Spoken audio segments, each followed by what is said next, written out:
अमेरिकी राष्ट्रपति ट्रंप ने कहा है कि जल्द ही उनकी मुलाकात रूस के राष्ट्रपति पुतिन से होने वाली है। हालांकि उन्होंने ये साफ नहीं किया है कि मुलाकात कब होगी, लेकिन इसी महीने इस मुलाकात के होने की संभावना है। ये मुलाकात सऊदी अरब में होगी, जहां रूस यूक्रेन युद्ध ख़त्म कराने की दिशा में बातचीत के लिए एक बैठक का आयोजन किया जा रहा है। और इस बैठक में हिस्सा लेने के लिए क्रेमलिन की तरफ से इस बात की तस्दीक कर दी गई है कि जो एक बड़ा प्रतिनिधिमंडल है, उच्च स्तरीय प्रतिनिधिमंडल जो है वो सऊदी अरब पहुँच रहा है। और इस बाबत अमेरिकी विदेश मंत्री मार्को रूबियो भी सऊदी अरब पहुँच चुके हैं, जहाँ मंगलवार को उनकी मुलाकात रूस के विदेश मंत्री सर्गेई लावरोव से होने वाली है। इस बैठक में रूसी राष्ट्रपति के जो फॉरेन पॉलिसी एडवाइज़र हैं यूरी उशाकोव, वो भी मौजूद होंगे। अमेरिका की तरफ से एनएसए माइक वॉल्स और ट्रंप के मध्य पूर्व के जो दूत हैं स्टीव विटकॉफ, वो भी रियाद में मौजूद होंगे।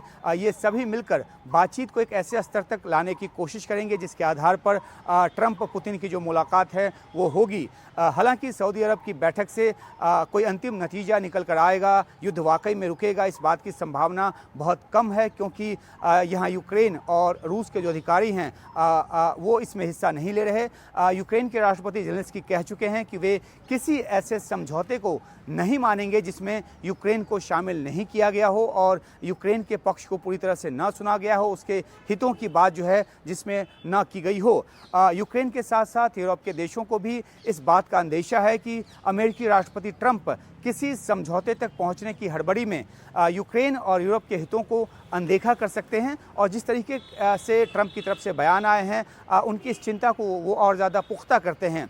रूस ने यूक्रेन के जिन इलाकों में 2022 से अब तक के युद्ध में कब्जा किया है, उन इलाकों को एनेक्स किया है, उसे यूक्रेन को वापस दिलाए बिना समझौता कराने की जो कोशिश है वो ट्रंप कर सकते हैं। इस बात की आशंका भी जताई जा रही है, क्योंकि इस मुद्दे पर रूसी राष्ट्रपति पुतिन का रुख जगजाहिर है। वो इन इलाकों को छोड़ने को तैयार नहीं है, यूक्रेन को वापस करने को तैयार नहीं है। जबकि यूक्रेन रूस के कुर्स्क का जो इलाका जहां वो कब्जा जमाए बैठा है, उसे छोड़ने के बदले अपने इलाकों की वापसी चाहेगा।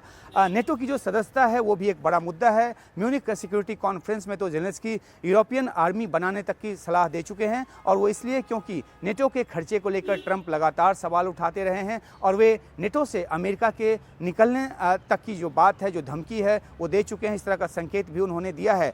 यूक्रेन को सैन्य सहायता रोककर उन्होंने एक और संकेत दिया है जो कि यूक्रेन के पक्ष में नहीं जाता, और ऐसे में यूक्रेन के लिए रूस के सामने टिकना मुश्किल होगा। अगर यूरोप एकजुट होकर और अधिक ताकत के साथ और अधिक सैन्य साजो सामान के साथ यूक्रेन की मदद नहीं करता है और उसके साथ खड़ा नहीं होता है, तो ट्रंप जिस तरह से समझौता कराना चाह रहे हैं, ये यूक्रेन और यूरोप को रास नहीं आ रहा। खुद अमेरिकी विदेश मंत्री मार्को रूबियो का मानना है कि कोई भी समझौता रातों रात नहीं होगा।